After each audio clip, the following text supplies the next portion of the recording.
My name is Gavin Ellis, and I'll be talking about the October 7th attacks in Israel and the Crocus City Hall attack in Moscow.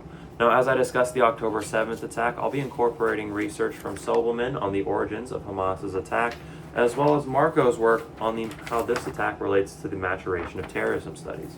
When discussing the Crocus City Hall attack, I'll be featuring research from Greece on how this attack exposes limits in the Iran-Russia partnership, and Davis's work on the financial future of the Islamic State.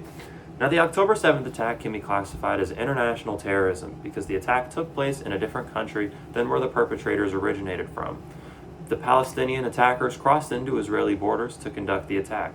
Now, the same can be said for the Crocus City Hall attack, which involved members of the Afghani ISIS-K organization crossing into Russian borders to carry out the attack. Now, what was significant about the October 7th attacks were that they illustrated how modern terrorism is evolving. Sobelman's research uses documents that were written by Hamas's leadership in 2019 and seized by the IDF in 2024. Now, in his article, Sobelman uncovers just how important it was for Hamas to be integrated into the axis of resistance, which can be classified as an all-channel network. Now, Sobelman writes that these documents noted Hamas's aspirations for a joint defensive alliance with both the IRGC, Quds Force, and Hezbollah, to, quote, prepare for the liberation of Jerusalem and activate all fronts against the shared enemy, Israel.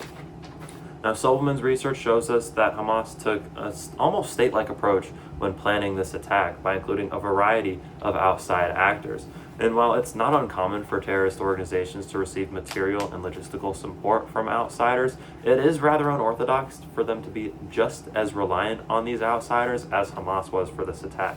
Now, this is further reinforced by Marco's work as he illustrates how the axis of resistance got involved in the attacks themselves, writing, quote, "The October 7th attacks were carried out concurrently by several organizations who were joined by civilians, a fact that serves to highlight the importance of cooperation and intersectionality in contemporary forms of terrorism and political violence."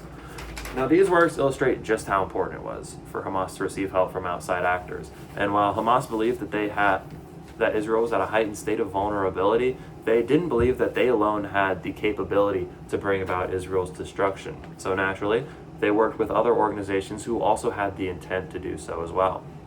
Now, the Crocus City Hall attack was significant because, like the prior attack, it showed how connected modern terrorist organizations are becoming with actors around the world to the benefit of the organization. Now, Davis's research on how ISIS funds its operations is yet another example of how interconnected terror organizations are becoming with global actors. Now, bear with me, I changed my quote last second, so I had to write it on the back, but she writes that global financing is critical for the Islamic State's broader longevity. Having its local subgroups and provinces be largely self-sufficient and developing diversified fundraising schemes makes the broader movement more resilient to counter terrorism pressures. And while this attack illustrates the connectivity of modern terrorism, it also highlights the divisions it creates. In her research, Greece highlights the tensions that this attack created between Russia and Iran.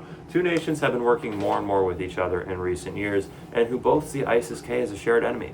However, Russia's response did no favors to their newfound partnership.